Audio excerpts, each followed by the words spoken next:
Hello and welcome to another exciting episode of Almond Finance and Wealth Report, your source for all the latest happenings in the world of business and beyond. I am Jennifer Ovidiebube. Today on the program, we bring you our usual lineup. First, we join Faith and her guests on the town hall as they x-ray the topic, re-evaluating insurance distribution channels. Distribution, as we all know, is no doubt a key determinant of success of all insurance companies. So how well can we say insurers have fared in the area of distribution? All these and more will form the basis of the discussion on the town hall this week, as usual, in a no-holds-barred manner. Do have a listen. In the insurance sector, we are not there yet, but I think we are doing things differently now. On this edition also, we'll bring you highlights of the Lagos Chamber of Commerce and Industry 2017 Presidential Policy Dialogue that took place recently at the Lagos Oriental Hotel, Victoria Island. The special guest of honor and keynote speaker was the acting president, Professor Yemi Osinbajo, who was ably represented by Dr. Okechukwu Enelama, Honorable Minister of Industry, Trade and Investment. It's about walking the talk, it's about implementation, and it's about implementation, in the sense of character. The character of a nation, the character of its people. And now, of course, we'll bring you our Industry Icon segment. All these and more will be coming your way shortly after the break. Please stay.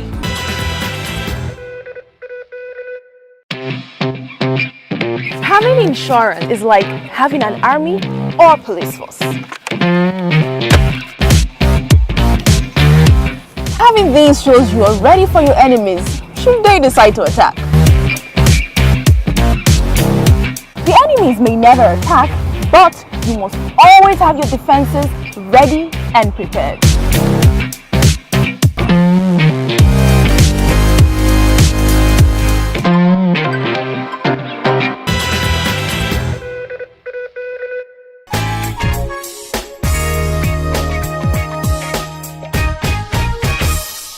A very warm welcome to you. It's a pleasure, as always, to have you join us on the Insurance Industry Town Hall. My name is Faith Obode. On the Town Hall this week, we'll be looking at re-evaluating insurance distribution channels in Nigeria. And to do justice to the topic that we've chosen, we've gathered in our usual manner well-tested professionals who are well capable to do justice to the topic of discourse. In no particular order, I'd like to invite to join me on set Mr. Kingsley Obuvie, who is currently the Deputy National Sales Representative of Leadway Assurance PLC. He's also a former or a past president of the Association of Registered Insurance Agents of Nigeria, ARIAN. He's a member of IOD and the Chartered Insurance Institute of Nigeria. Thank you so very much for joining me on the set. I'd also like to invite to join me on set Mr. Steve Ajadwa, who is the Chief Marketing Officer of Law Union and Rock Insurance PLC. He's also an international capacity building faculty member in the area of business strategy, innovation, marketing, and authentic leadership bootcamp. Thank you so very much for joining me on the program. Once again, gentlemen, thank you for joining us.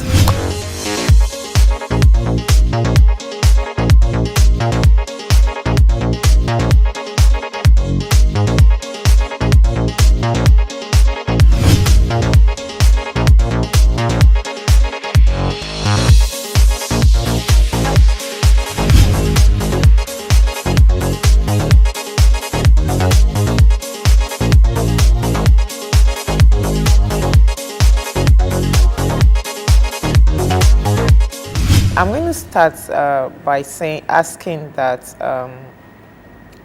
insurance penetration and contributions to the GDP has remained abysmally low at less than 1% for as long as I can remember. Why has the industry not been able to develop a distribution strategy that will change the face of the business? Maybe let me start with Mr. Jadwa. From my own point of view, I think I would want to say that it's not an industry challenge, as it were. Rather, I would like to say that maybe it's the people that have not really embraced insurance.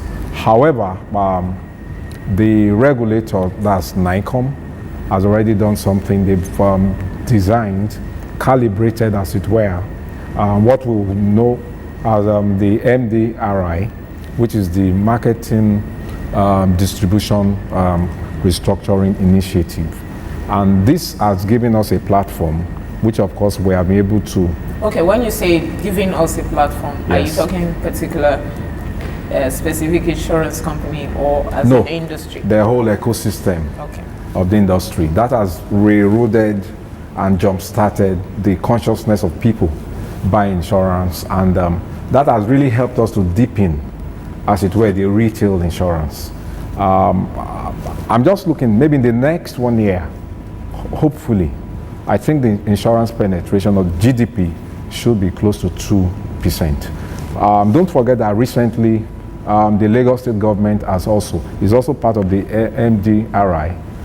They've signed, as it were, some insurance companies have been engaged to do the compulsory building insurance. And the estimate of the premium the industry is looking at should be nothing less than 20 billion. But Mr. Joshua, this is not the first time the industry is looking at premium. I do remember in this same industry at the time we were told that some years back they're going to be generating gross premium well over trillions of naira. Definitely. We're still waiting. We're still waiting for that to happen. Well, I'm sure my colleague will agree with me. I think we won't wait for long, honestly. The industry has done a lot. There's a lot of new thinking. There are a lot of new products.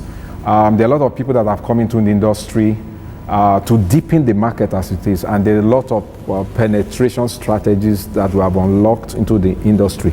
Don't forget, we are in recession, but the industry is not looking at the recession as a nomenclature. For instance, I know a lot of what myself and some of my colleagues are doing. You need to dimension a lot of possibilities in the insurance space. Financial inclusion is one, and what the industry is doing is there are a lot of things that we are doing, especially the retail. Corporate is already saturated. That seems to be the only focus. It's a pity the broker that's supposed to be here to join us on this set is not here. But I'm going to come back to you. Mr. Bouvier, you are well grounded in the retail as an agent. Yes. So what would you say is the biggest challenge to distribution of insurance products? So penetration is low presently because everybody is just in Lagos State. Exactly, I was going to say that. All the underwriters, the brokers, the agents, everybody is concentrated in Lagos State. So even that 1% of penetration you're talking about is all in Lagos. And presently, underwriters have, structured distribution channels, maybe about 5 or 6. So if you have about 10,000 agents, for instance, just between, those 5 and 6 underwriters. So how can you achieve, a larger percent of penetration with that number of, distributors, retail people you have? So I think the industry, we should look towards where, for instance, if every underwriter has, a good structured retail, situation, I think that will now increase penetration. Mr. Bouvier, I've heard people say that, agents, they are very difficult to stay with. Once most graduates that are fresh from school, they see agency job as a stopgap until something better comes along, then they move on. That no matter how much you spend to train them, they just don't stay.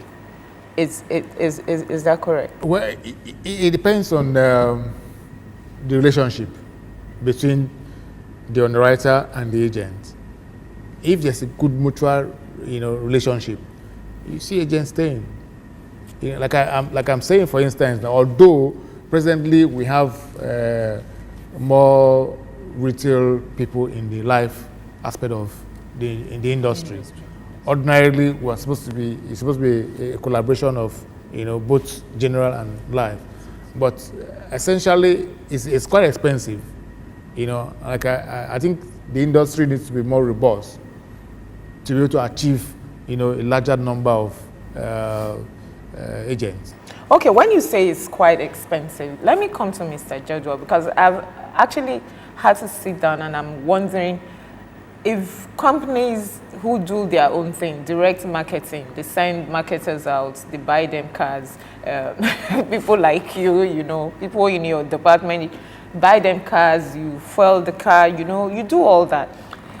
Doesn't it make more sense for insurance companies to invest in training insurance agents than have them as their foot soldiers instead of, it's just a thought, instead of having to spend all the money on marketers? In some cases, I really don't know, we don't have the statistics, but we don't know the volume of business that those marketers, direct marketing, actually brings into the coffers of the company. I want to disagree a little with my very good colleague here concerning the penetration strategy. Yes, I don't accept the fact that the 1% or less than 1% is as a result of insurance just being concentrated in Lagos. Most companies definitely it may not be brick and mortar. You may not see the branches, but most companies are going visual. Technology, we are in a digital world. Someone said something that the global world is connected somehow, and the village square, as it were, is the internet. So you may not see branches as we speak, but definitely most insurance companies are now deepening penetration through technology. There are a lot of innovation, disruptive innovation that is going on.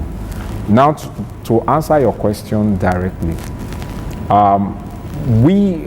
what I know, a lot of people are even, I say to people and I said, very soon, yes, you are not going to have some of these agents as it is, like physical agents, but you are going to have them being driven through technology. That's what most companies are doing now. In fact, I know a lot of companies that are scaling down their marketing teams. That's the agents or maybe core marketers. And you deploy technology. When you deploy technology, for instance, you don't need to buy cars. You may be in the office with the push of the button, you are selling. Okay, now, that would bring me back to what Mr. Obuvier said. When you talk about retail marketing, now maybe I should bring in statistics. The telecoms company, every year they declare huge amounts of money, and we are like, oh wow, the people who are the big spenders in that sector, it's not people like us. Do you understand? They are the market woman, the tomato seller in My 12, in Tejo Market, the mechanic, the yam seller. They are the ones that buy 200 naira recharge card, 100 naira recharge. It's not all two of us or three of us here who have a monthly budget on the amount you're going to spend on airtime and data. So it is this group of people we are looking about. Maybe we have to come in. Yes. Because see, when you don't have the right product for the right customer, yeah, how do you want to penetrate the market?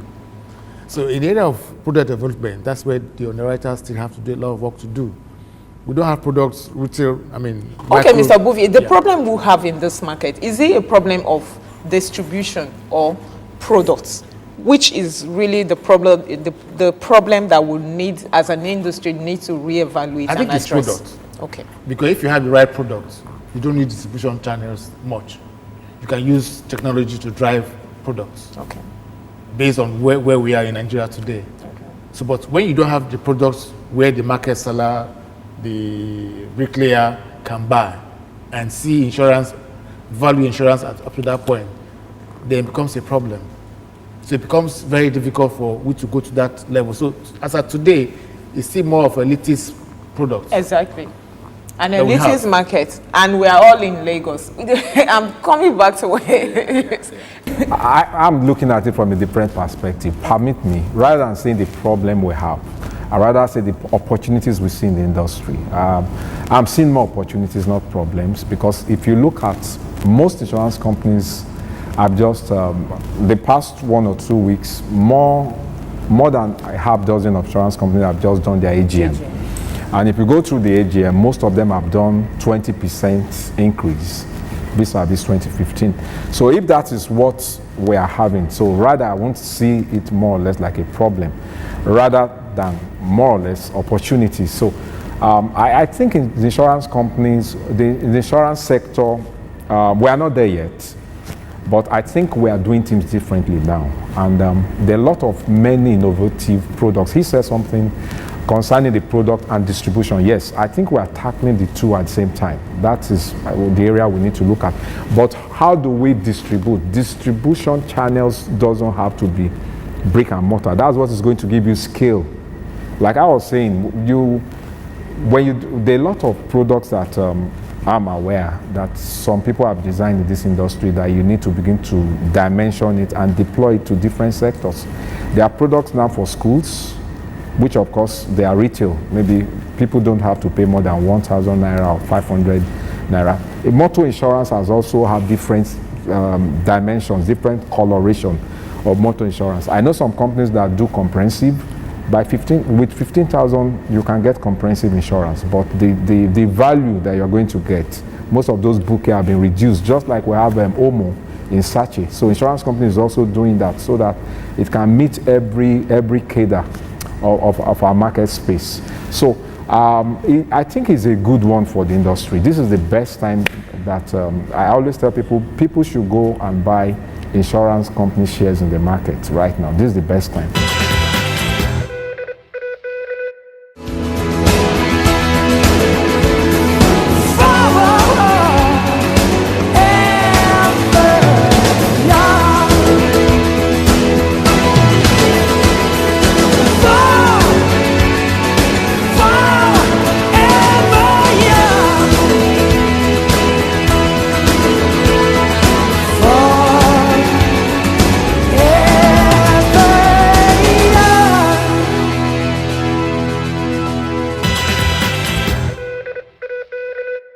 Alright, welcome back and thanks for staying with us. Moving on, we now bring you highlights of the LCCI 2017 Presidential Policy Dialogue that held recently at the Lagos Oriental Hotel.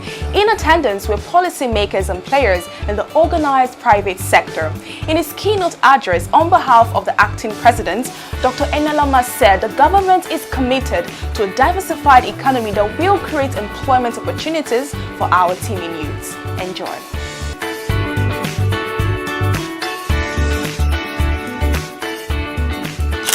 The Lagos Chamber of Commerce and Industry, LCCI, was established for the promotion and protection of trade and industry.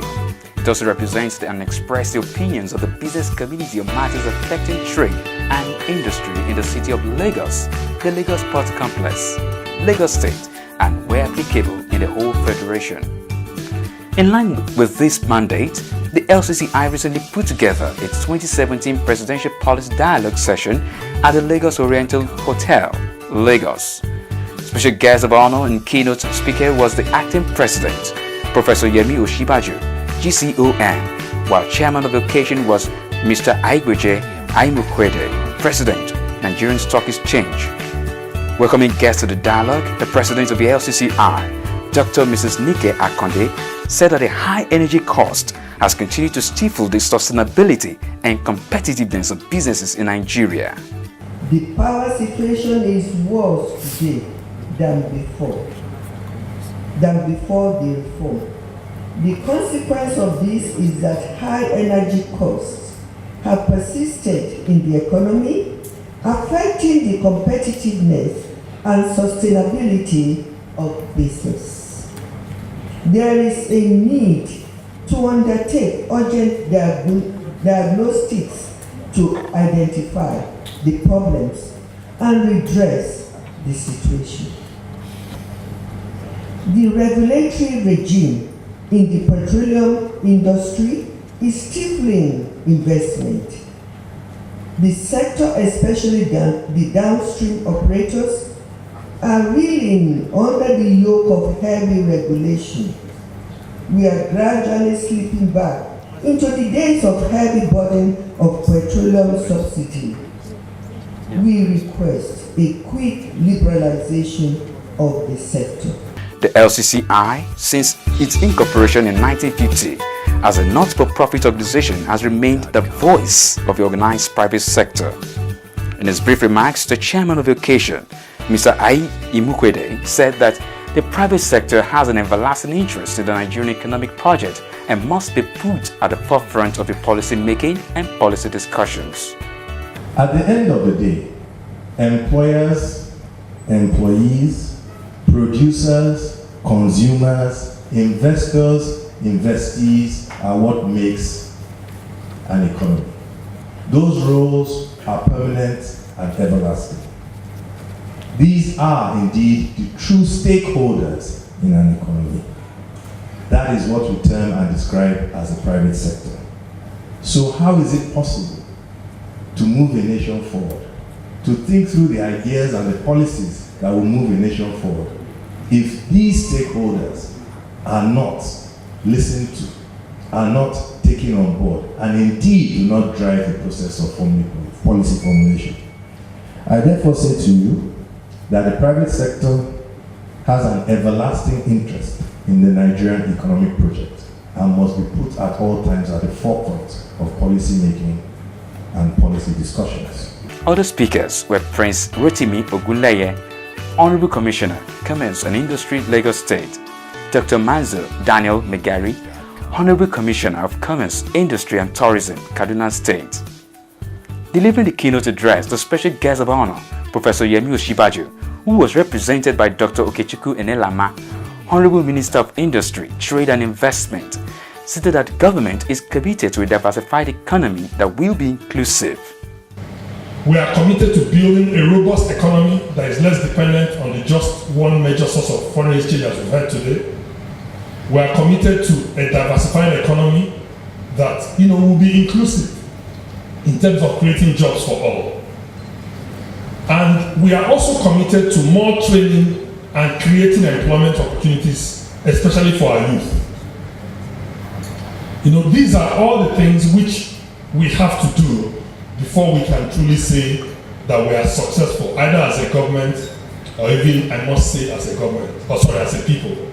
We must improve power and infrastructure. It's been said today already many times, the importance of infrastructure, power in particular, power being cheap. But also, so is the enabling environment, which is the soft infrastructure, is very important as well. Particularly when you go beyond the infrastructure like power, we also have to create the right environment for businesses or for business and investment to thrive in Nigeria. In short, we are committed to building a more prosperous nation.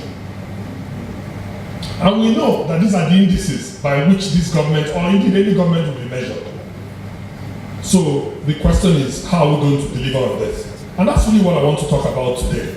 And in talking about it, I've decided to divide my comments into two parts, because I know since we're at the halfway mark of the government, I think it is essential that we share some of the things we've done already. And in the interest of time, I'll focus on just a few select reforms and initiatives of the government that are already being implemented and for which we are beginning to see results. Given the high-level deliberations of the policy dialogue, the business committee had questions for the acting president.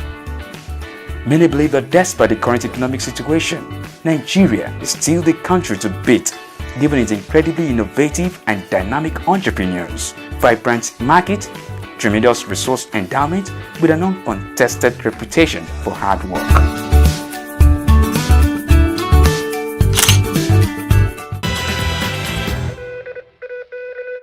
Now that's all we can take on the program this week. I do hope you really liked watching it. Join us again next week for another exciting episode. For now, do feel free as always to connect with us on all our social media platforms. And don't forget that this program also airs on BCOS Television Ibadan every Thursdays by 6 p.m. My name is Jennifer Obidiebube. From all of us here, until we come your way next week, we say thank you very much for watching and goodbye. Listen up as Faith Owode brings you our Pidgin English program, Waiting Insurance They Do Serve, with different guests every week, airing live on Niger FM 102.7 at 9:45 a.m. every Wednesday.